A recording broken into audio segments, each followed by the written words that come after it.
In Lessons 3 and 4 of our Bible Study Basics course, we examine the observation step of Bible study. We devote 2 lessons to this important skill because we use it in 2 different ways. When we are observing a whole book of the Bible, we will refer to the process as the macro observation step, and when we apply it to a specific Bible passage in a book, we will refer to it as the micro observation step of Bible study. Lesson 3 will focus on the macro step, and Lesson 4 on the micro step. In both approaches, we ask the same who, what, where, when, how, and why questions. In the macro step, the text we are investigating is a whole Bible book, and in the micro step, the portion we study may be a chapter, a paragraph, or even a verse in a Bible book. Although we ask the same questions in both observation approaches, we do so somewhat differently when we are studying a specific passage than we do when we are studying a whole book of the Bible. Many individual passages in a Bible book name people, actions, times, and places that we need to investigate when we interpret those specific passages. However, they provide more detail than we need when we are surveying a whole book of the Bible. We will talk about the micro-observation process in Lesson 4. Why do we use macro-observation? Whenever we read a chapter or paragraph or verse in the Bible, we must note where that passage is located. 40 individual authors wrote these 66 Bible books over a period of 1,600 years on 3 different continents and in 3 different languages. We severely limit our understanding of a passage if we lift it out of one of these 66 books without first answering some questions about the book from which we lifted it. So when we are surveying a Bible book, we ask who, what, where, when, how, and why of the whole book to provide the background we need to accurately interpret any single passage we want to study in that book. If we fail to start our observation process by asking these questions of the whole book, we may distort the meaning of individual passages that book contains. How do we do the macro observation step of Bible study? There are 6 questions we must answer when we observe a book of the Bible. Who wrote this book? Who was the book written to? And what do we know about their relationship? What is the book's major theme or themes?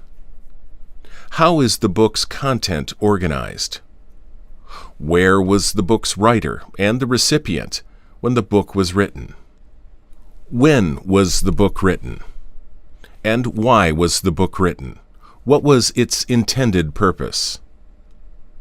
We emphasize the word book in each question because as we read the book, it's easy to become fascinated with the details of certain passages and lose sight of our first task.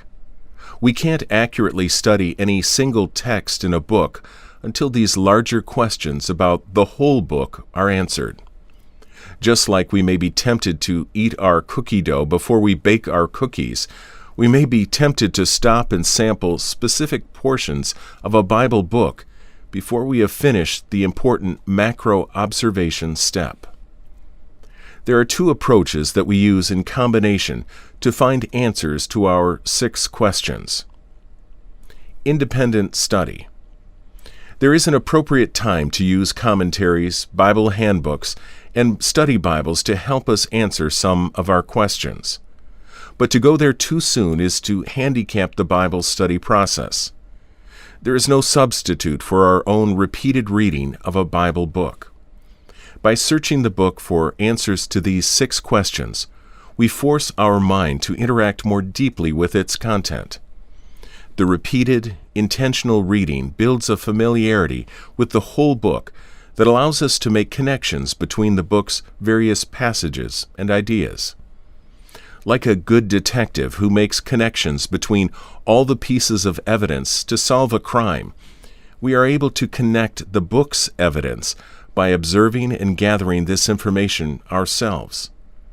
Repeated reading of the book creates the kind of familiarity with its content that helps us link its various parts together.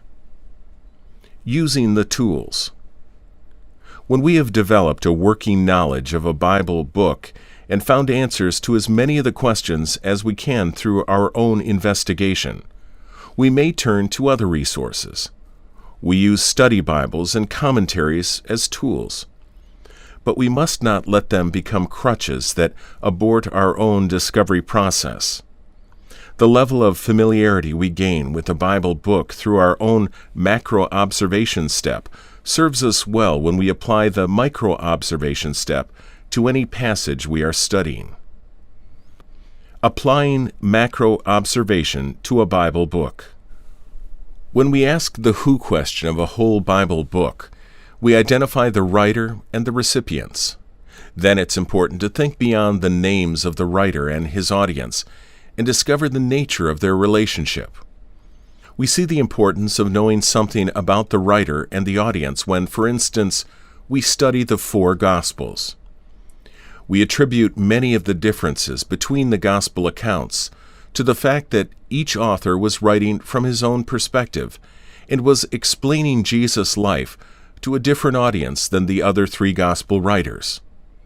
Or if, when we read 2 Corinthians and Philippians, we realize that Paul had a strained relationship with many of the Corinthians, but that his relationship with the Philippians was warm and grateful, we read individual passages in both of these letters with greater insight. What is the book about? Most books have either a single or a few major unifying themes. The theme for Genesis, for instance, is beginnings. Moses presented the beginning of everything in chapters 1 through 11, and of Israel in chapters 12 through 50. Amos is mainly addressing injustice in Israel. Ephesians focuses on unity. When we discover the book's main ideas, we will more accurately interpret specific passages in the book. What genre or genres is the book written in? It is essential to identify what writing style the author used. If we read a psalm as if it's narrative, or an epistle as if it's poetry, neither book will make sense. We will talk a bit more about genres in Lesson 4, because many books contain various writing styles. But when we do the macro study of a whole book, we need to be aware of its genre or genres as well. How the writer organized his material helps us understand what role a specific passage plays in the book's purpose and theme. Most of us have heard about the dangers of taking a statement out of context. This how question deals with exactly that danger. We read a book's chapters and verses more profitably if we know how they contribute to the book's major ideas and purpose. Romans 12, verses 1 and 2, for instance, plays a pivotal role in shifting Paul's emphasis from explaining the gospel theologically in chapters 1 through 11 to how we live the gospel in chapters 12 through 16. Isaiah 40 transitions Isaiah's content from God's threat of judgment to his promise of restoration for Israel. When we know how a book is organized, we can more accurately interpret each passage's intended meaning. Identifying where the writer and reader were located is important. We interpret passages in Philippians as we do because we know Paul was writing from prison. Knowing that Jeremiah was in Jerusalem and Ezekiel was in Babylon while they were prophesying is essential to interpreting their books. When a book was written is important to interpreting its content. Something as simple as Old Testament and New Testament, for instance, matters greatly. Knowing that Haggai was encouraging the Jews to rebuild their temple after the Babylonians had destroyed it is essential to making sense of his book. Why each book was written is essential to interpreting its content. Only when we read Deuteronomy as God's code of blessing and cursing for Israel's obedience and disobedience do we understand its crucial role in the rest of the Old Testament. And if we fail to see 2 Corinthians as Paul's defense of his apostolic ministry, we cannot read it correctly. Part 5. Conclusion. To accurately interpret any passage in a Bible book, we have to understand the who, what, how, where, when, and why of that whole book. There is great value in studying portions of any book of the Bible, and Lesson 4 teaches us how to do that. But we will always apply micro-observation to an individual passage more accurately if we have invested time to apply macro-observation to the book where that passage is written.